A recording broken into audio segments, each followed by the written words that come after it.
Bonjour à toutes et à tous. Alors, comment on repère une partie blessée sur le plan psychique?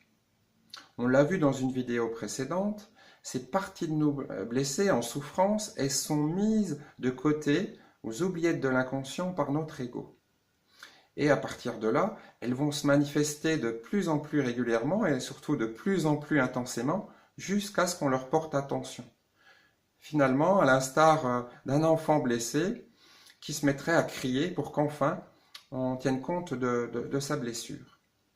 Et alors voilà pourquoi, par exemple, on peut vivre une tristesse dans notre vie actuelle, alors que finalement tout va bien, on a une merveilleuse famille, on vit dans un lieu magnifique, et pourtant on se sent très triste.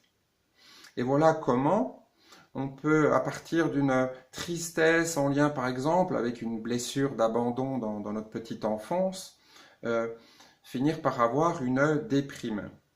Déprime qui malheureusement n'est pas très bien vue dans notre société et même plutôt stigmatisée, alors que c'est un merveilleux cadeau, déprime, une merveilleuse opportunité d'aller retrouver une partie en souffrance en nous.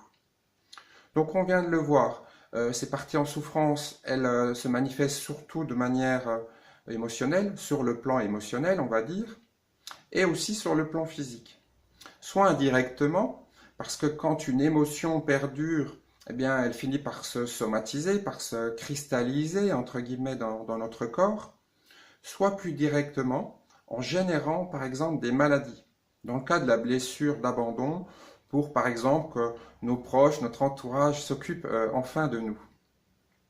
Alors, on vient de le voir, finalement, pour repérer une partie blessée en nous, c'est essentiellement par des émotions et des symptômes récurrents ou des symptômes chroniques.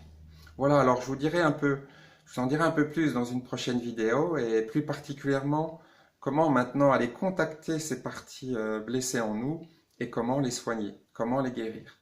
Je vous remercie, à très bientôt.